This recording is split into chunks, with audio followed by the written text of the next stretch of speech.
Hello dear co-learners, welcome to my channel. আজকে আমরা আধুনিক ভারতের ইতিহাস থেকে অর্থাৎ মডার্ন ইন্ডিয়ান হিস্ট্রি থেকে অত্যন্ত গুরুত্বপূর্ণ বেশ কিছু প্রশ্ন যেগুলো আমাদের পরীক্ষায় আসতে পারে সেই ধরনের কিছু প্রশ্ন নিয়ে হাজির হয়েছি। সো চলুন শুরু করা যাক। এই প্রশ্নগুলো কিন্তু পরীক্ষার জন্য ভীষণ গুরুত্বপূর্ণ হতে চলেছে। চলুন একবার দেখে নিই। প্রথম প্রশ্ন, আধুনিক ভারতের ইতিহাসের সূচনা কোন ঘটনাকে কেন্দ্র করে? তো আধুনিক ভারতের ইতিহাস মোটামুটি পলাশীর যুদ্ধ থেকেই শুরু হয়েছে, তাই তো? 1557 সালে। আচ্ছা, কার কার মধ্যে এই যুদ্ধ সংগঠিত হয়েছিল? আমরা প্রত্যেকেই জানি বাংলার নবাব সিরাজউদ্দৌলার সঙ্গে রবার্ট ক্লাইভের মধ্যে এই যুদ্ধ সংগঠিত হয়েছিল। বাংলার দ্বৈত শাসন ব্যবস্থা কে প্রবর্তন করেন? বাংলার দ্বৈত শাসন ব্যবস্থা প্রবর্তন করেছিলেন রবার্ট ক্লাইভ 1765 সালে। নেক্সট, চিরস্থায়ী বন্দোবস্ত কে প্রবর্তন করেন? Lord Cornwallis. সালটা মনে রাখবো 1793। নেক্সট একটা ভীষণ ইম্পর্টেন্ট প্রশ্ন, সতীদাহ প্রথা বিলোপ করেন কে? লর্ড বেন্টিং 1829 সাল। আচ্ছা, ব্রাহ্ম সমাজ প্রতিষ্ঠা করেন কে? রাজা রামমোহন রায় 1830 সাল। অ্যাকচুয়ালি এটা ব্রাহ্ম সভা প্রতিষ্ঠা হয়েছিল প্রথম। রাজা রামমোহন রায় প্রথম ব্রাহ্ম সভা প্রতিষ্ঠা করেছিলেন, সেটা ছিল 1828। পরবর্তীতে 1830-এ এই ব্রাহ্ম সভাই ব্রাহ্ম সমাজ নামে পরিচিত হয়। তো আমাদের যদি পরীক্ষায় প্রশ্ন আসে ব্রাহ্ম সমাজ, তবে কিন্তু 1830 সাল হবে। নেক্সট প্রশ্ন, আর্য সমাজের প্রতিষ্ঠাতা কে? স্বামী দয়ানন্দ সরস্বতী। আচ্ছা, প্রার্থনা সমাজের প্রতিষ্ঠাতা কে? আত্মারাম পাণ্ডুরঙ্গ। আমরা আর্য সমাজের পাশাপাশি প্রার্থনা সমাজটা মনে রাখব। আলিগড় আন্দোলন কে প্রবর্তন করেন, অর্থাৎ প্রবর্তক কে? স্যার সৈয়দ আহমেদ খান। বিধবা বিবাহ আইন কত সালে পাশ হয়? আগেন একটা ইম্পর্টেন্ট প্রশ্ন। 1856, লর্ড ডালহৌসি। নেক্সট প্রশ্ন, 1857 সালের মহাবিদ্রোহের প্রধান কেন্দ্র কোথায় ছিল? মিরাটে ছিল, ইউপির মিরাট। আচ্ছা, 1857 সালের বিদ্রোহের নেতা কে ছিলেন? বাহাদুর শাহ জাফর। দিল্লি থেকে উনি পরিচালনা করছিলেন, তাই তো? ঝাঁসির রানী কে ছিলেন? আমরা প্রত্যেকেই জানি লক্ষ্মীবাই। কানপুরে বিদ্রোহের অর্থাৎ মহাবিদ্রোহে নেতৃত্ব দেন কে? নানা সাহেব। লখনৌতে মহাবিদ্রোহের নেতৃত্ব দেন বেগম হজরত মহল। আচ্ছা, যদি প্রশ্ন আসে মহাবিদ্রোহের প্রথম শহীদ কে, তাহলে কিন্তু মঙ্গল পাণ্ডে, আমাদের পশ্চিমবঙ্গের ব্যারাকপুরে ছিলেন উনি। ওনার ফাঁসি হয়েছিল।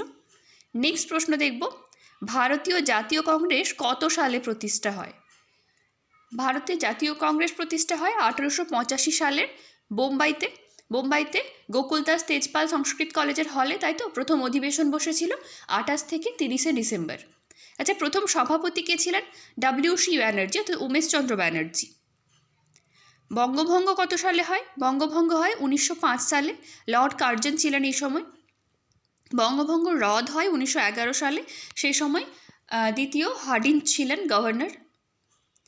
নেক্সট, স্বদেশী আন্দোলন কবে শুরু হয়? স্বদেশী আর বঙ্গভঙ্গ তো একই সঙ্গেই শুরু হয়েছিল, ফলে স্বভাবতই 1905 সালে। আচ্ছা, বাংলার ইতিহাসে, ভারতের ইতিহাসে লাল বাল পাল নামে কারা পরিচিত? লালা লাজপত রায়, গঙ্গাধর তিলক এবং বিপিনচন্দ্র পাল, তাই তো? মুসলিম লীগ কবে প্রতিষ্ঠা হয়েছিল? 1906 খ্রিস্টাব্দে। বাংলাদেশে আগা খান এবং নবাব সলিমুল্লাহর নেতৃত্বে, তাই তো?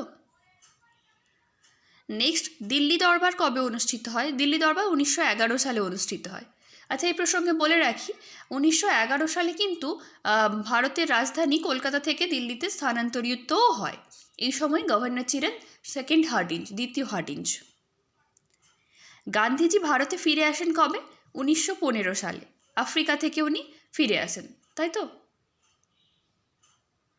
নেক্সট, চম্পারণ সত্যাগ্রহ কবে হয়েছিল? চম্পারণ সত্যাগ্রহ হয়েছিল 1917 সালে। আচ্ছা, তার আগে খেদা সত্যাগ্রহ হয়েছিল 1918 সালে, তাই তো?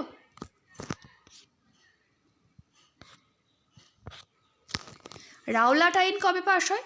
রাওলাট আইন পাশ হয় 1919 সাল। আচ্ছা, জালিয়ানওয়ালাবাগের হত্যাকাণ্ড ভেরি ইম্পর্টেন্ট প্রশ্ন।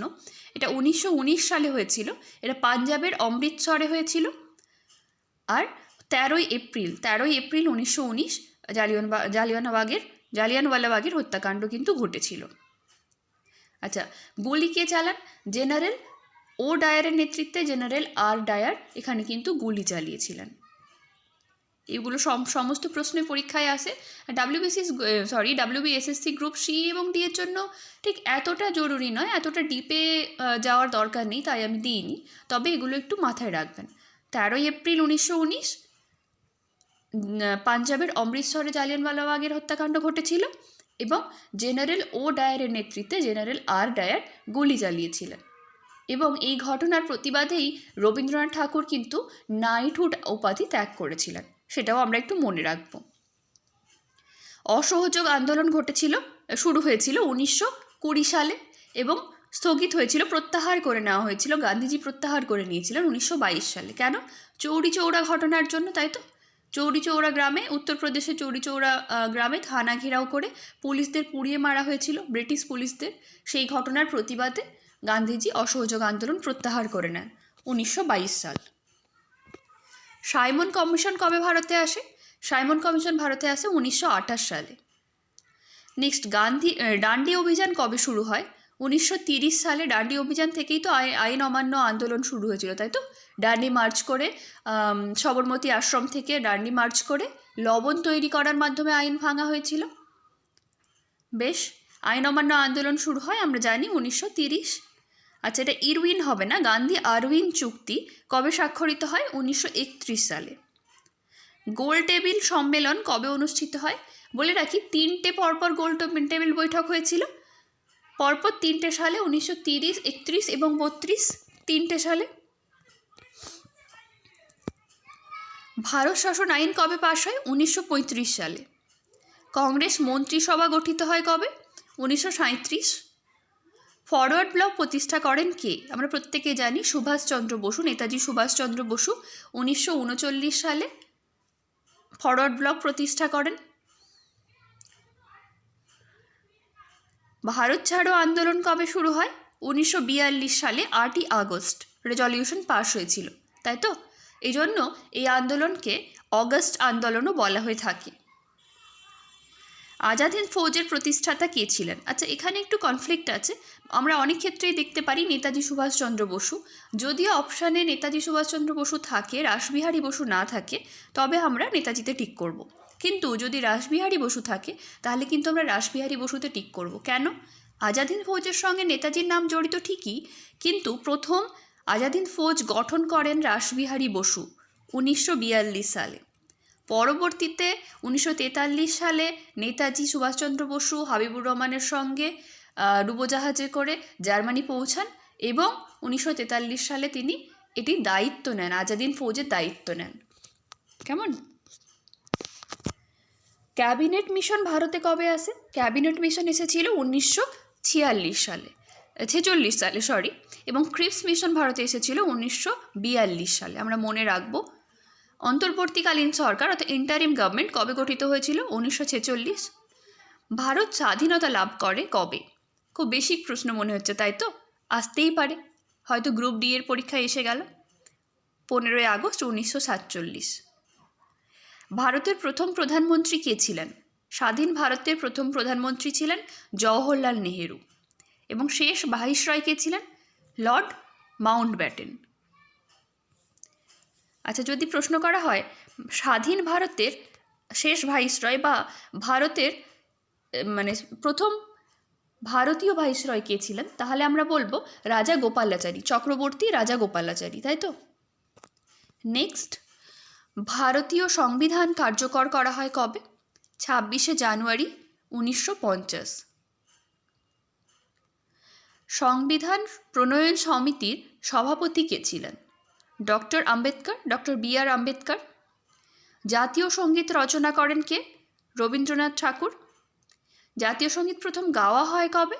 1911 সালে কংগ্রেসের কলকাতা অধিবেশনে প্রথম জাতীয় সঙ্গীত গাওয়া হয়। এই অধিবেশনের সভাপতি ছিলেন বিশার নারায়ণ ধর। প্রজাতন্ত্র দিবস কবে পালিত হয়? আমরা প্রত্যেকেই জানি 26শে জানুয়ারি প্রজাতন্ত্র দিবস পালিত হয়। সো বেশ, এই ছিল আজকের টপ 50 কোয়েশ্চেন্স। আচ্ছা, আপনারা বলতে পারেন যে আমি টপিক ধরে ধরে প্রশ্ন দিইনি। আসলে আমার মনে হয় দিন যেহেতু খুবই অল্প রয়েছে, তো এখন আমার মনে হয় পুরোটা টোটালটা একটু একটু করে আলোচনা করে নেওয়াই আমার মনে হয় ভালো হবে। তাতে করে সমস্ত টপিক কিন্তু কভার হবে, এবং যে প্রশ্নগুলো আমি পিক করেছি এগুলো মোটামুটি পরীক্ষায় আসার মতোই প্রশ্ন। সো বারবার রিভাইজ করবেন, দেখে নেবেন, তাহলে ভালো হবে।